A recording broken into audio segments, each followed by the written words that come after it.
সন্ত্রাসীরা তাণ্ডব চালালেও ব্যবস্থা নিচ্ছে না আইনশৃঙ্খলা বাহিনী, বললেন রুহুল কবির রিজভী।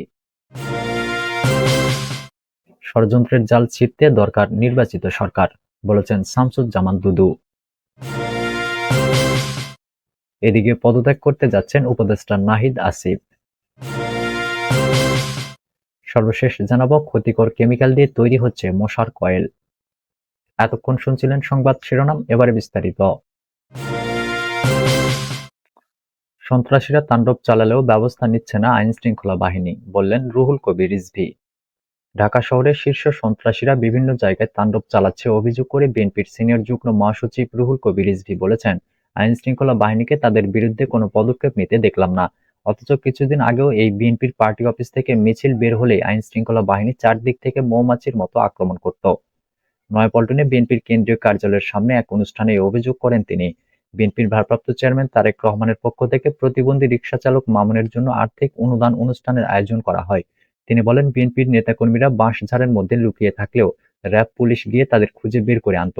আর আজকে যারা অপরাধী তাদেরকে গ্রেপ্তার করে সমাজে শান্তি শৃঙ্খলা ফিরিয়ে আনা হচ্ছে না। রিজভী বলেন, সারা দেশে কত মানুষ মারা যাচ্ছে বিভিন্ন সামাজিক সংঘাত সংঘর্ষে। আইনশৃঙ্খলা বাহিনী তা দমনে কোনো ভূমিকা রাখে না, অপরাধীদের তো গ্রেপ্তার করে না। বিএনপির এই নেতা বলেন, যারা আবু সাইদ মুগ্ধকে হত্যা করেছে তারা আইনশৃঙ্খলা বাহিনীর লোক, তাদেরকে খুঁজে বের করে আইনের আওতায় আনা হচ্ছে না।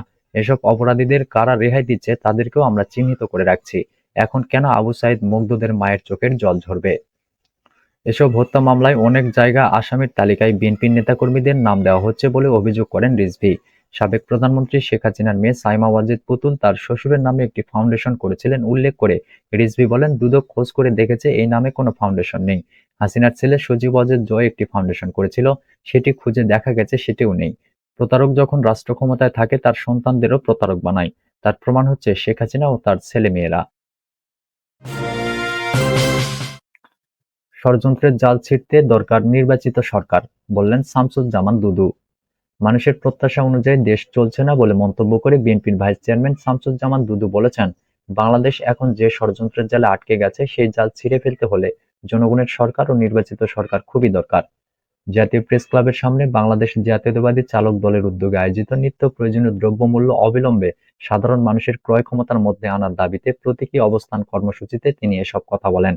দুদু বলেন, বাংলাদেশ হাসিনা মুক্ত হওয়ার পর মানুষের যে প্রত্যাশা ছিল নির্বিঘ্নে মানুষ বসবাস করবে, লুটেরাদের হাত থেকে দেশ রক্ষা পাবে, আইনশৃঙ্খলা বাহিনী মানুষের নিরাপত্তা নিশ্চিত করবে, প্রশাসন মানুষকে সহায়তা করবে। কিন্তু গত 6 মাসে বাংলাদেশ যেভাবে চলেছে, যেভাবে এগোচ্ছে, ক্রমে পরিস্থিতি জটিল থেকে জটিলতর হচ্ছে। মানুষের প্রত্যাশা অনুযায়ী বাংলাদেশ চলছে না। তিনি বলেন, বাজার ব্যবস্থায় যে সিন্ডিকেট শেখ হাসিনার সময় নিয়ন্ত্রণ করত, প্রতিটি নিত্য প্রয়োজনীয় দ্রব্যের দাম যেভাবে অস্বাভাবিকভাবে বেড়েছিল এখনো বেড়ে যাচ্ছে। এমত অবস্থায় এই অন্তর্বর্তী সরকারকে বলবো, দ্রব্যের দাম নিয়ন্ত্রণ করুন, যাতে করে সীমিত আয়ের মানুষ জীবনযাপন করতে পারে সেই পদক্ষেপ নিন।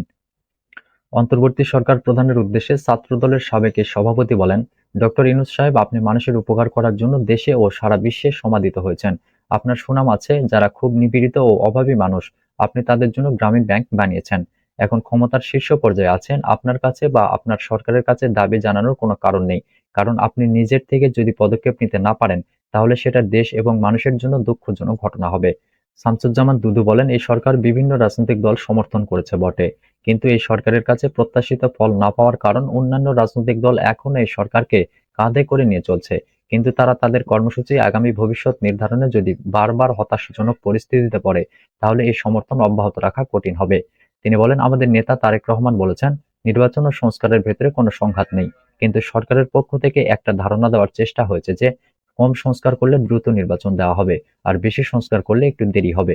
কম বেশির ব্যাপার না, সংস্কারের সঙ্গে কোনো রাজনৈতিক দলের বিরোধ নেই, সরকারের সঙ্গেও রাজনৈতিক দলের বিরোধ নেই। দুদু আরো বলেন, বাংলাদেশের আশেপাশে অনেক শক্তি আছে যারা বাংলাদেশের স্বাধীনতাকে বিপন্ন করেছে, যারা দেশকে নিয়ে ষড়যন্ত্র করেছে, তারা এখনো সক্রিয়। তারা এখনো খুনের জন্য আফসোস করে না, লুটপাটের জন্য লজ্জাবোধ করে না।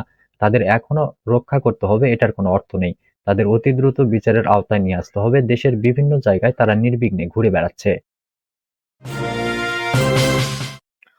পদত্যাগ করতে যাচ্ছেন উপদেষ্টা নাহিদ আসিফ। জুলাই বিপ্লবে নেতৃত্ব দেওয়া ছাত্র জনতার নতুন একটি রাজনৈতিক দল আত্মপ্রকাশ করতে যাচ্ছে। দল ঘোষণার আগে আগামী 15 ফেব্রুয়ারির মধ্যে সরকার থেকে পদত্যাগ করতে যাচ্ছেন অন্তর্বর্তীকালীন সরকারের তথ্য উপদেষ্টা নাহিদ ইসলাম, যুব ও ক্রীড়া উপদেষ্টা আসিফ মাহমুদ। আর আগামী জুন মাসে পদত্যাগ করতে পারেন সরকারের আরেক উপদেষ্টা মাহফুজ আলম। সম্প্রতি ছাত্রদের প্রতিনিধি সরকারে রেখে তাদের নেতৃত্বের রাজনৈতিক দল গঠন করে নির্বাচনে আসলে তা মেনে নেওয়া হবে না বলে মন্তব্য করেছেন বিএনপির মহাসচিব মির্জা ফখরুল ইসলাম আলমগীর। উপদেষ্টা নাহিদ ইসলাম এ প্রসঙ্গে গণমাধ্যমে বলেন, তিনি রাজনৈতিক দলে যোগ দিলে সরকার থেকে বের হয়ে যাবেন। এ নিয়ে সরগরম হয়ে ওঠে দেশের রাজনৈতিক অঙ্গন। জাতীয় নাগরিক কমিটির একাধিক নেতা জানিয়েছেন, আন্দোলনের শুরু থেকে প্রথম সারিতে নেতৃত্বে ছিলেন নাহিদ ইসলাম। সেই সঙ্গে তিনি ছিলেন জুলাই আগস্ট গণ অভ্যুত্থানের এক দফার ঘোষক। ছাত্র জনতার কাছেও তিনি অনেক জনপ্রিয়।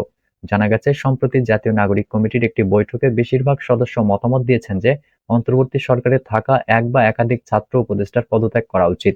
সাধারণ মানুষের কাছে যেসব ছাত্র উপদেষ্টারা গ্রহণযোগ্যতা বেশি, তাদের পদত্যাগ করে নতুন রাজনৈতিক দলে যুক্ত হয়ে নেতৃত্বে আসা প্রয়োজন। তবে ছাত্র উপদেষ্টাদের কে বা কারা পদত্যাগ করবেন তা চূড়ান্ত হয়নি উল্লেখ করে জাতীয় নাগরিক কমিটির মুখপাত্র সামান্তা শারমিন বলেন, এসব বিষয় নিয়ে আলোচনা চলছে। তবে একটি বিষয় চূড়ান্ত সিদ্ধান্ত হয়েছে, যারা সরকারে থাকবে তারা রাজনৈতিক দলে যুক্ত হতে পারবেন না। এক্ষেত্রে রাজনৈতিক দলে যুক্ত হতে হলে অবশ্যই সরকার থেকে পদত্যাগ করে আসতে হবে। আগামী 15 ফেব্রুয়ারির মধ্যে দল ঘোষণা করতে চায় গণ অভ্যুত্থানের নেতৃত্ব দানকারী শিক্ষার্থীদের সংগঠন, জাতীয় নাগরিক কমিটি ও বৈষম্য বিরোধী ছাত্র আন্দোলন। নতুন দল ঘোষণার আগে 24 দফার ইস্তেহার তৈরিতে কাজ করছে তারা। এজন্য 17 সদস্যের একটি কমিটি কাজ করছে বলে জানা গেছে। ক্ষতিকর কেমিক্যাল দিয়ে তৈরি হচ্ছে মশার coil. Bangladesh standards and testing ইনস্টিটিউশনের অনুমোদন গ্রহণ না করে মানব স্বাস্থ্যের জন্য ক্ষতিকর কেমিক্যাল ব্যবহার করে মশার কয়েল উৎপাদন করে আসছে কেরানীগঞ্জ বিসিকেট সুনন ইন্টারন্যাশনাল নামক প্রতিষ্ঠান। বিএসটিআই এর মোবাইল কোর্ট পরিচালনাকালে অনুমোদনবিহীন এ প্রতিষ্ঠানকে 1 লাখ টাকা জরিমানা করেন বিএসটিআই এর ভ্রাম্যমাণ আদালতের বিজ্ঞ নির্বাহী ম্যাজিস্ট্রেট কানিজ ফাতেমা লিজা। অভিযানকালে দেখা যায়, প্রতিষ্ঠানটি ড্রাগন ব্র্যান্ডের মশার কয়েলের অনুকূলে সিএম লাইসেন্স গ্রহণ করে অনুমোদিত ব্র্যান্ডের পাশাপাশি ড্রাগন গুইলাইন সহ বেশ কিছু ব্র্যান্ডের মশার কয়েল উৎপাদন করছে। এসব ব্র্যান্ডে বিএসটিআই ও খামারবাড়ি অনুমোদিত কেমিক্যাল বাদ দিয়ে মানব স্বাস্থ্যের জন্য ক্ষতিকর অননুমোদিত কেমিক্যাল ব্যবহার করা হচ্ছে। প্রতিষ্ঠানটির অপরাধ আমলে নিয়ে বিজ্ঞ আদালত বিএসটিআই আইন 2018 অনুযায়ী 1 লাখ টাকা জরিমানা ধার্যপূর্বক আদায় করেন। উক্ত মোবাইল কোর্টে প্রসিকিউটর হিসেবে ফিল্ড অফিসার মোহাম্মদ আশিকুজ্জামান এবং মোহাম্মদ তারেক রহমান দায়িত্ব পালন করেন।